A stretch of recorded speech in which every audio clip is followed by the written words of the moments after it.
Hello again, and wonderful if you're still watching these videos. I've had a few people letting me know that they're finding them helpful, which is really good. I'm just doing them partly because I'm enjoying it, to be honest, but also because I hope it's a blessing and something that will be valuable to you as you read the Bible.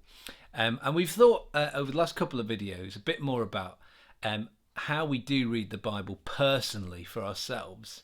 And I've talked a little bit about the attitude that we want to have in our minds as we approach the Bible. And then last time I was thinking about the fact that the Bible is made up of all these different sorts of literature, sorts of books.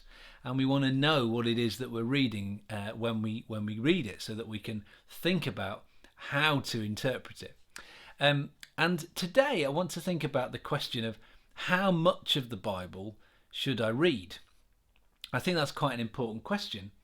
You know, should I be reading little bits of the Bible, a few verses at a time, really chewing over it? Should I be reading big chunks of the Bible? And my answer to that is really, I think there's a place for both. But let's think today about whether it's good to read those big chunks of the Bible. Certainly one thing we can say is that we want to get to know this book as well as we can. It's really beneficial for us as Christians if we know the Bible well, because as I've probably said in these videos before, I don't think there's any shortcut to getting to know who God is, to getting to know his character. He doesn't download that information about who he is into our heads in a dream. He says to us, look, I've revealed myself to you in Jesus and in the record of who Jesus is in the Bible, in my word in the Bible. And we've got to take the trouble, the time, the effort to read that word, to read the Bible, to get to know it. Because that is the main way in which we get to know God's character, in which we get to know who he is and how he relates to us and how he wants our lives to progress. So I just don't think there's a shortcut to that. And so in that sense, of course, it's great to get to know the Bible as well as we can. And actually, when you think about what these books of the Bible are, again, it can be very beneficial to read a big chunk all at once. And when I say a big chunk, I'm talking about 15 or 20 minutes. It's not like I'm talking about reading it for hours and hours and hours. But if you think about what they are, let's take, for example, in the Old Testament, near the beginning of the Bible, we've got these stories of those people who God chose to work through at that time. People like Noah or Abraham or Joseph or Moses. And it's no bad thing for us to sit down for 20 minutes, half an hour, and read that story of Joseph's life, for example, or of Abraham's life, and really get that bigger picture sense of what's going on there. So rather than just homing in on a few verses about Joseph, we get that story of his life. And I think when we do that, we get a sense of how was God at work in this man's life. We get a sense of the ups and the downs. We get a sense of, the way that sometimes he had to be patient, and that sometimes God did really magnificent things through him. And we can see that bigger picture. We get a bit of a broader sweep of who God is, of how he relates to his creations, his children here on earth. And I think that can be really very helpful.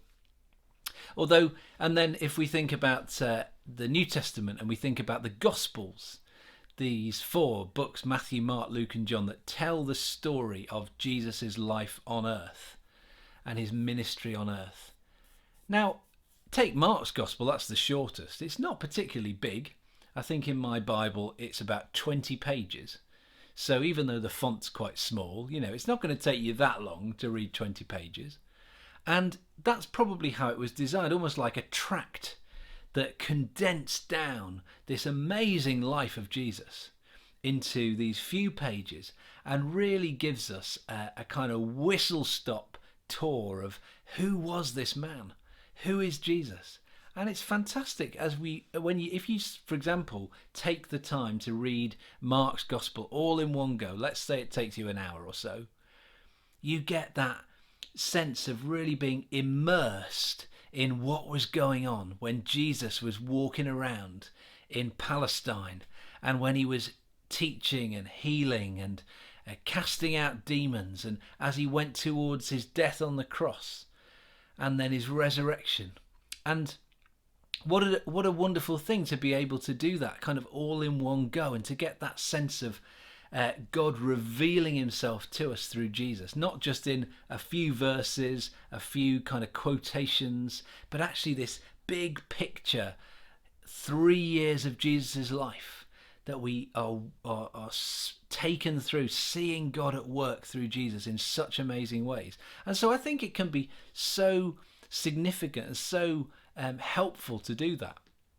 And again, think about the letters that make up most of the New Testament. These are probably letters that were written to churches to be read out all at once.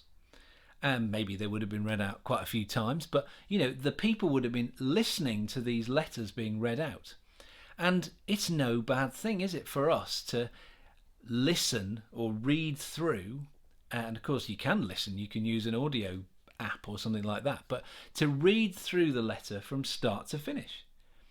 Think about Philippians, one of my favourite letters in the New Testament. 4 chapters, 5 pages of your Bible. It's not going to take very long to read Philippians, but you get that sense then of what is Paul saying to this church from start to finish in this letter.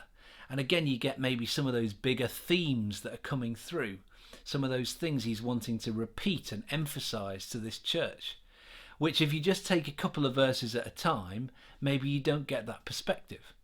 I mean, if you got a letter from your friend, you probably wouldn't open the letter, turn to the back of the first page, read a little paragraph, and then put it away. Might be a very nice paragraph that you read, but you'd want to know, how does this all fit together? What's my friend saying at the beginning? What are they going through? What's the purpose of writing? What's the news they've got to tell me? What's the information they want to convey to me?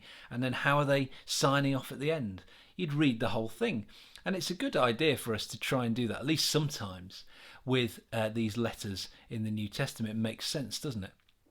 And there's lots of ways that you can be helped in doing this kind of thing. So there are you can find lots online, Bible reading plans. Often, they might have a little comment with them, but they take you through books of the Bible and, give you a sequence to follow. Sometimes you can follow a Bible in a year plan, or a Bible in 3 years plan, which gives you a chunk each day. And it says, if you read this amount of the Bible each day, you'll get through it in a year, or you get through it in a couple of years. And you can feel, actually I've got a picture here of the whole Bible, which is a very valuable thing to think about. And so they can be really good. But there is a danger here, I think, which is that we mustn't get into the thought process that the Bible is just something for us to get through. It's like we've got to plow on through it. In fact, there's a checklist and I'm ticking off all these, but oh phew, I've got to the end.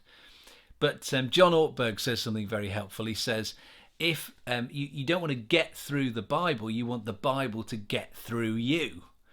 The whole point of reading the Bible is that it gets through us, that it reaches deep into us, that it begins to change us, that it really shapes the way we think. And actually, we've got to take our time to find some insights when we read the Bible. So the quantity that we read doesn't necessarily mean that we get really significant insight. So I think that's a very important caveat, really, to saying it's good to read big chunks of the Bible. Actually, we have to be careful that we're reading what we can manage to take in. There's a really helpful quotation on this from John Piper. He says, most of us simply cannot hold the whole Bible, the whole book, even the whole chapter in our minds fully enough or steadily enough to feel our joy rising from its fullness. We read it, we gaze on the great landscape, but it's this particular promise, this particular act of God, this particular warning that penetrates most deeply and awakens faith and joy and hope. These are the places where our hearts are broken with contrition or leap with joy. And I think that's really helpful. That actually we can get the great landscape, and that can be really helpful, but we need to read the Bible in such a way that we're allowing our hearts to be touched and joy to rise, or challenge to affect us. We can't just be belting through it like it's something to get to the end of.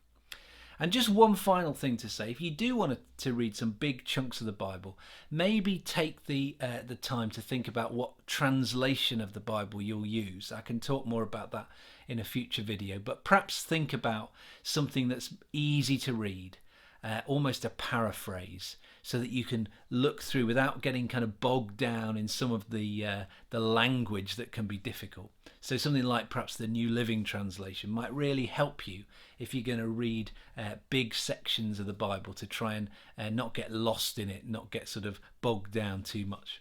Anyway, I hope that's been helpful. I'm going to pray, and then next time we'll think about reading little bits of the Bible and how that can be really helpful. So Father, I do pray we'll have the kind of stamina, and we'll enjoy reading these chunks of the Bible, and I pray that you'd speak to us as we do that. And I pray that we'd really get to know you well as we see the big picture and the great landscape of what you say to us in your word. Amen.